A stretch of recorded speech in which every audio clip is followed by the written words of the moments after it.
네, 기도하겠습니다. 성부와 성자와 성령의 이름으로 은총이가 되가신 마리아님 기뻐하소서. 주님께서 함께 계시니 여인 중에 복되시며 태중의 아들 예수님 또한 복되시나이다.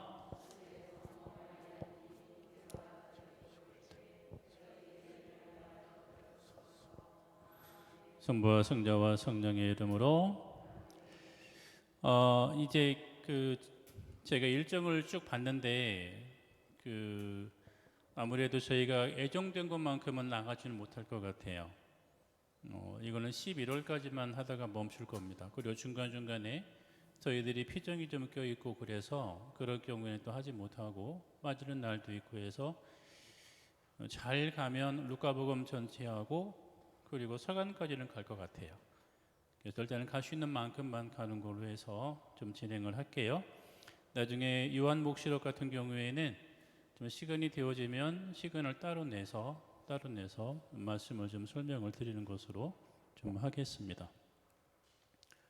자, 오늘은 예수님의 복음 선포 첫 번째인데 루카복음 4장과 5장을 기준으로 말씀을 드려요. 특히 이제 예수의 복음 선포의 과정 안에서 우리가 중심적으로 봐야 되는 부분을 따로 몇 가지를 이렇게 선택을 해서 좀 말씀을 드리고 이 복음에서 가장 우리가 바라봐야 되는 것이 어떤 것이냐에 관한 것을 중심으로 해서 말씀을 드릴 겁니다. 자, 우리가 여러분 루카복음 성경을 펴시면 4장을 보시게 되면 예수님이 공생활을 시작하기 전에 유혹을 받으시는 장면이 나오죠. 그죠? 자, 여러분 유혹하면 유혹이라는 것을 어떻게 정의하셔요? 어떤 게 유혹일까요? 길거리 가다 좋은 옷 보면 사고 싶은 거? 뭐 그것도 유혹이지. 또 어떤 게 있을까요? 네, 여러 가지가 있을 거예요. 근데 우리가 정말 좀 봐야 되는 유혹이라고 하는 것은 가장 어떤 것을 특징을 가지고 있냐면 이렇게 정의할 수 있어요. 같이 한번 읽어볼까요?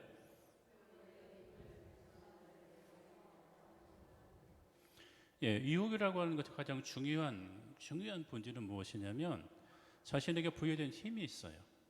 근데 그것을 자신만을 위해 사용하고 싶어하는 욕구가 바로 유혹이에요. 이 유혹이 가장 미치는 영향성은 어떤 것이냐면 공동성을 파괴하는 것입니다. 유혹이 가지고 있는 가장 커다란 악영향, 악한 결과, 악한 열매가 뭐냐면 공동선의 파괴예요. 그런데 이 공동선의 파괴다라고 할 때 가장 큰 특징이 무엇이냐면 다른 모든 것들은 차후, 내 것이 제일 먼저, 가장 중요해라고 하는 개념입니다. 마귀가 예수님께 끊임없이 유혹거리를 던지잖아요. 그 가장 기본적인 핵심이 뭐였냐면 이거였어요. 야, 네 자신만을 위해서 나한테 부여된 힘을 써. 이게 가장 커다란 유혹입니다. 그래서 기본적으로 유혹 안에는 바로 이 관념이 깔려 있다라고 하는 것이죠. 그래서 우리가 일정 정도 유혹이라고 하는 것을 신앙생활 안에서 생각을 할 때 이런 개념을 갖고서 유혹의 관점을 바라보는 사람들이 별로 없죠. 그냥 나타나는 어떤 증상, 어떤 현상, 뭐 그런 걸 가지고 유혹이라는 관점을 바라보기 때문에 이 유혹이 굉장히 작은 것이라고 생각을 해요. 근데 그렇지 않습니다. 유혹은 굉장히 무서운 것입니다. 그래서 그게 속해 있는 공동체를 깨뜨려 버립니다. 그래서 자신의 이익을 위해서 하느님을 개입시키는 행위, 그로까지 이 발전될 수 있어요. 그러니까 하느님이 자신이 하고 있는 일을 합당화시켜주는 어떤 도구가 되어지는 거예요.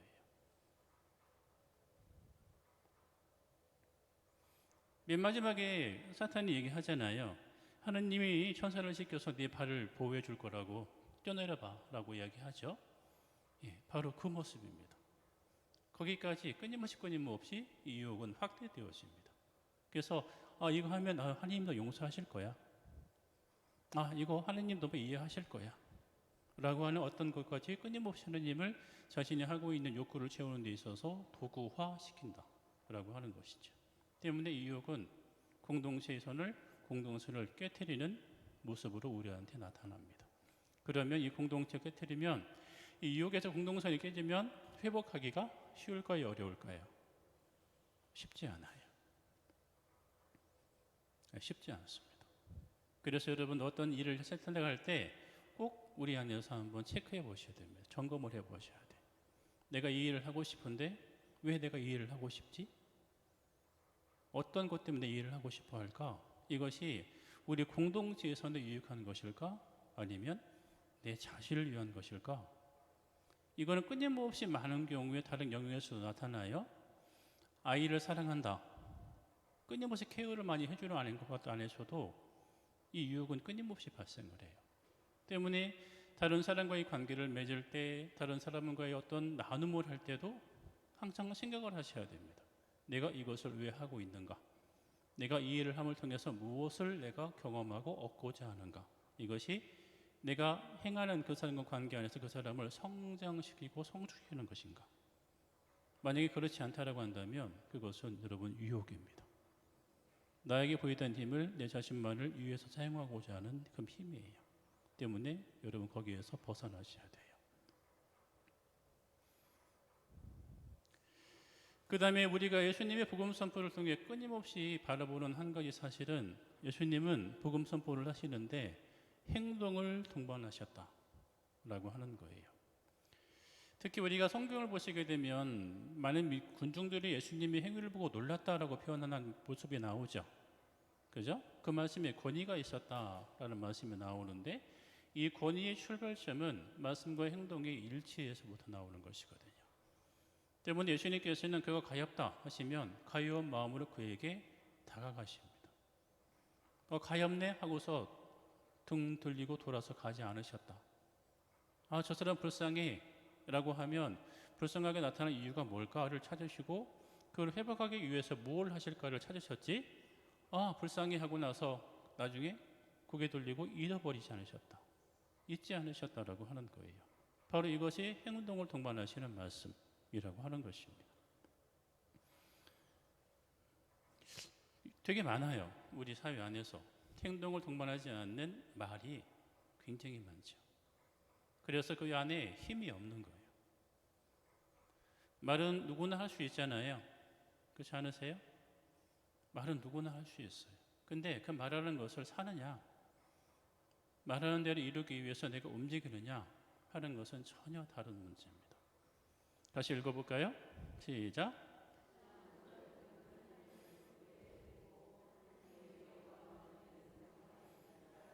네, 바로 연결되어져야 됩니다.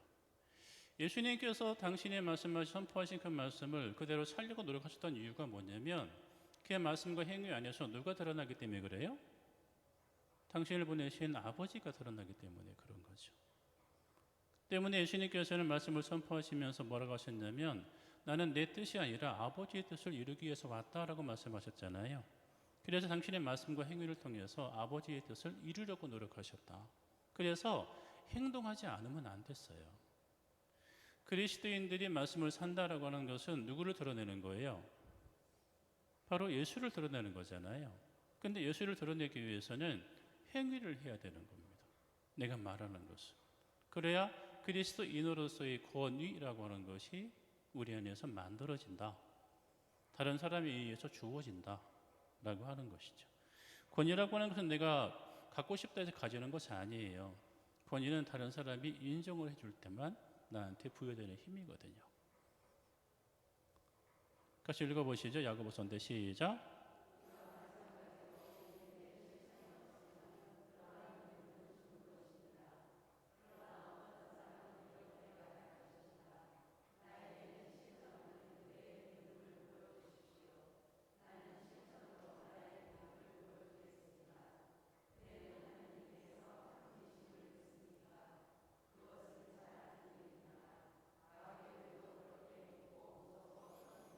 예, 야고보서도 이 말씀이 되게 무서운 말씀이에요. 사실은 굉장히 두려운 말씀입니다.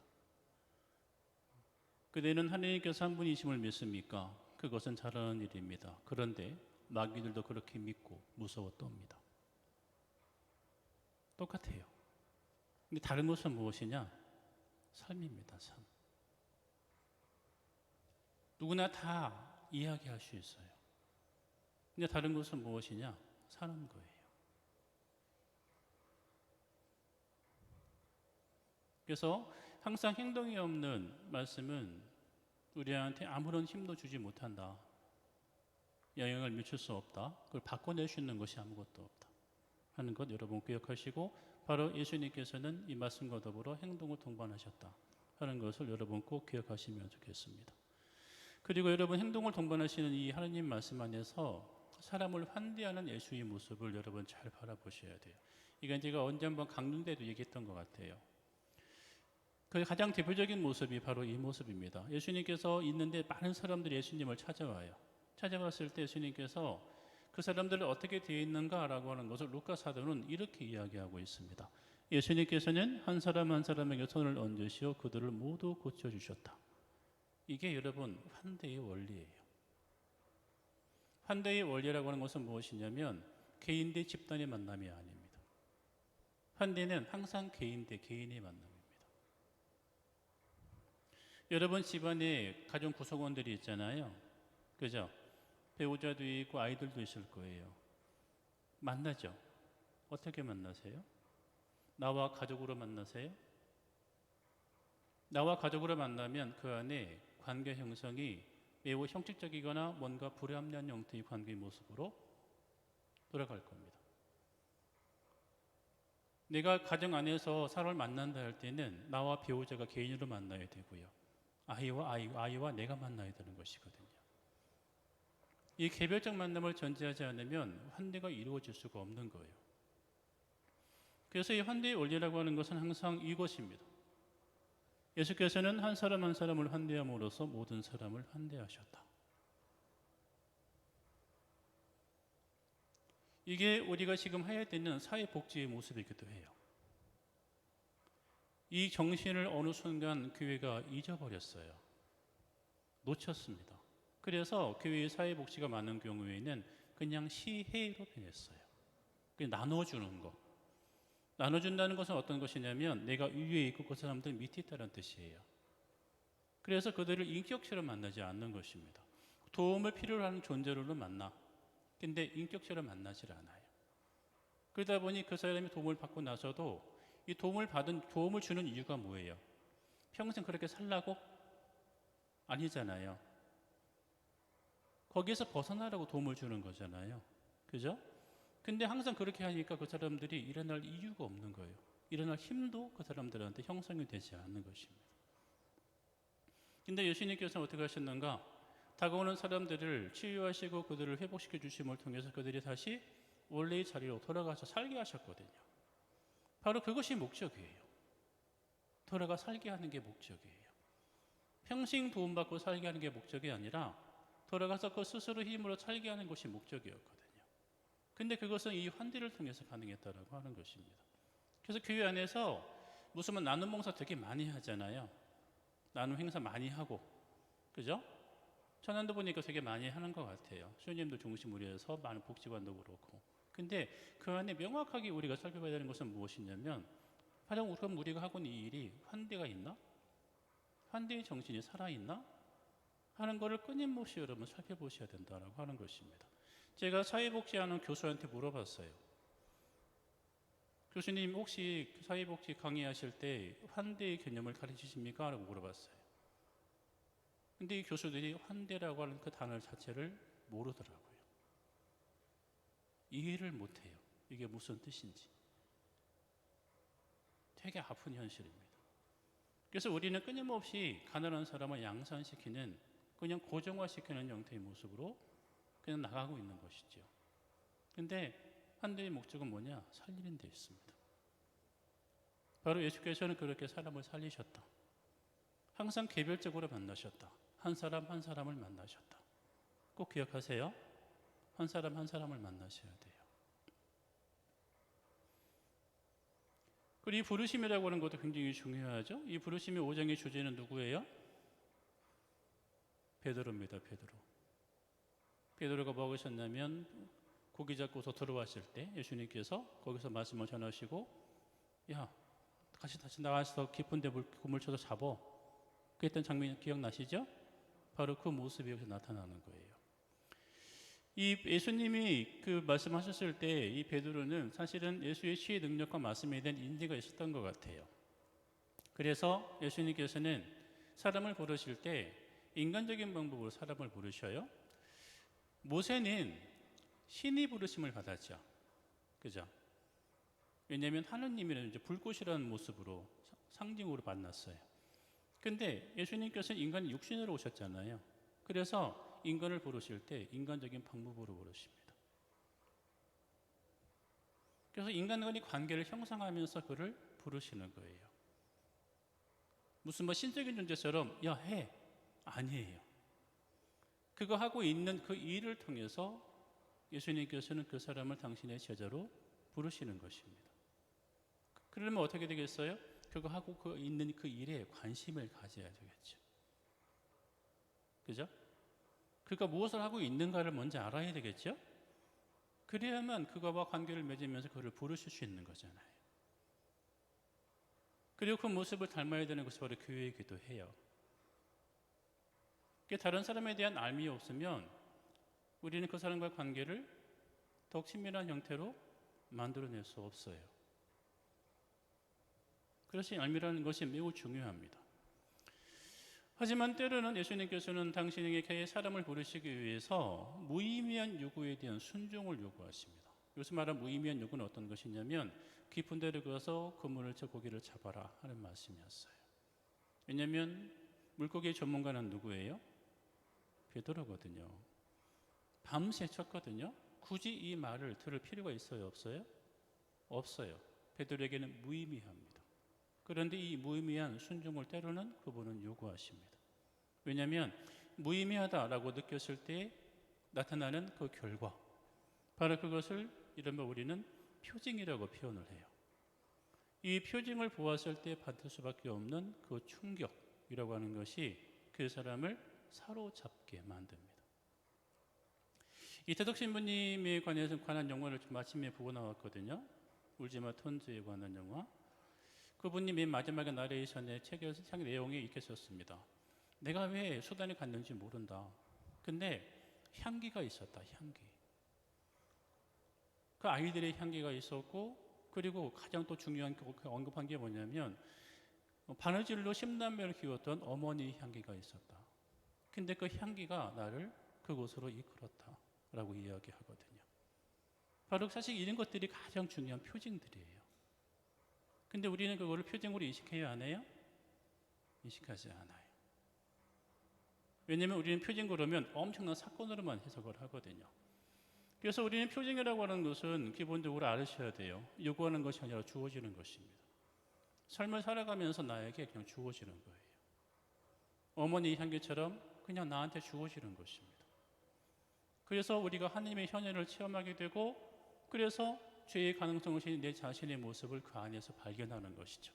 바로 여기에서 인간이 하나님한테 겸손할 수밖에 없구나 하는 것을 발견하면서 베드로처럼 무릎을 꿇게 되는 것입니다. 이 무릎을 꿇게 되었을 때 하나님의 부르심이 본격적으로 그 사람 안에서 이루어지는 것이죠. 그래서 누군가를 부르고 누군가를 만난다. 바로 예수님이 부르실 때 그분은 철저하게 신으로서 제자들을 부르지 않으셨어요. 그가 하고 있는 일을 통해서 그들을 만나셨다라고 하는 것이죠.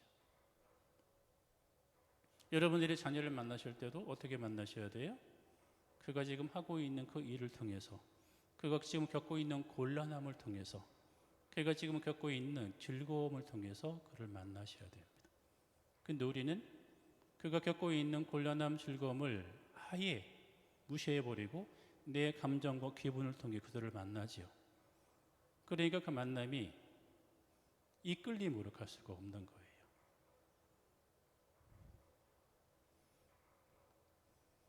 예수가 제자를 부르는 과정이나 우리가 일상생활 안에서 사람과의 관계를 통해서 더 깊은 관계를 형성하는 과정이나 사실은 다른 것이 없습니다. 동일합니다. 예수님이 하느님의 나라 굉장히 중요합니다. 여러분 공동체예요. 근데 여러분 이 공동체라고 하는 것을 우리가 어떻게 이해해야 되냐면 바로 이 부분을 통해서 꼭 이해하셔야 됩니다. 여러분 이 부분을 꼭 가서 읽어보세요.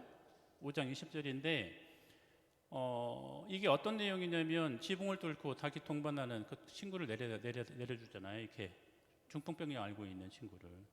예수님이 그 모습을 보시면서 이렇게 말씀하시는 겁니다. 예수님께서 그들의 믿음을 보시고 말씀하셨다. 사람아, 너는 죄를 용서받았다. 여기서 공동체의 의미가 잘 드러나는 겁니다.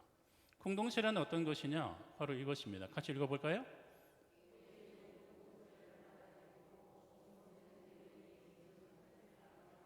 이게 공동체예요. 개개인은 공동체를 받아들이고 이게 다 이해되죠. 근데 공동체는 개개인의 짐을 함께 나누어 진다. 이게 예수께서 말씀하시는 공동체입니다.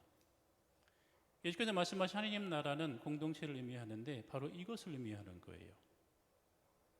그래서 내 자신이 가지고 있는 짐을 그냥 밖에 내버려 두고 들어오는 것은 공동체에 속하지 않겠다는 뜻이에요. 여러분 성당에 들어오실 때 밖에서 내가 일상에 지고 있는 모든 짐을 다 벗어놓고 아주 거룩한 상태에서 성당에 들어온다. 그게 맞다? 아니에요. 틀렸어요. 그게 거룩한 게 아니에요. 거룩하다라는 것은 무엇이냐면 나의 것을 하나님 앞에 놓을 수 있는 상태가 거룩함에 참여하는 것입니다. 근데 우리는 내가 가지고 있는 모든 것들을 다 밖으로 내던져. 그리고 아주 가볍게 몸만 들어와. 그리고 나갈 때 어떻게 나가? 다시 그 짐을 다시 짊어지고 낑낑거리고 나가는 거예요. 이게 신앙생활이라고 생각하고 살았어. 그러니 항상 내가 하나님 앞에서는 어떻게 해야 돼? 거룩해야 돼. 그러면 어떻게 해야 돼? 이웃사람과 관계에서는 거기에서도 내가 착해야 되잖아.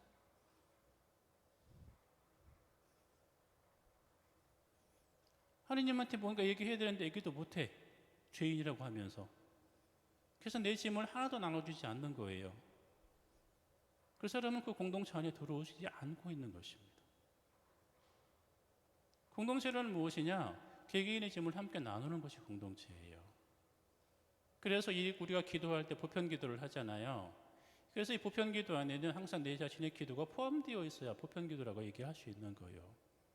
미사 때 우리가 주일날 보편 기도를 하죠. 보편 기도를 분명히 우리가 하고 있지만 여러분 그 기도할 때 그 기도를 집중하시면서도 내 자신이 할 수 있는 기도를 함께 복원하셔야 되는 거예요.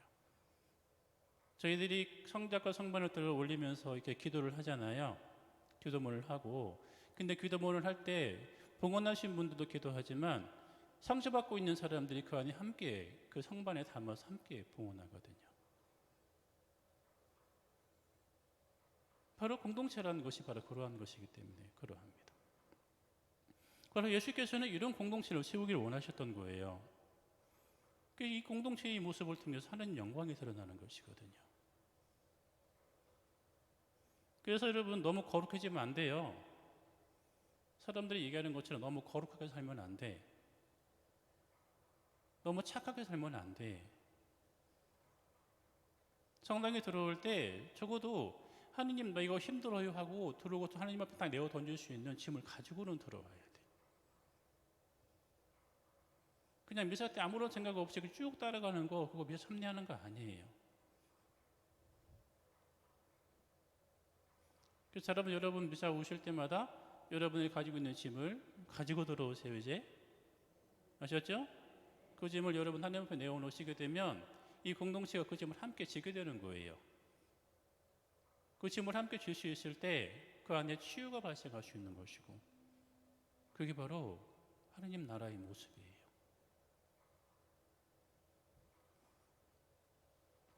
그래서 오늘 우리가 좀 살펴봤어요. 4장과 5장을 통해서 몇 가지 중요한 부분 나와 있는 말씀들. 특히 여러분 이 안에서 우리가 추구하고 있는 모습은 바로 공동체를 형성하는 것이다 라고 하는 것은 여러분 꼭 기억하시면 좋겠어요. 그래서 이 공동체 우리가 어떻게 만들어 갈 것이냐.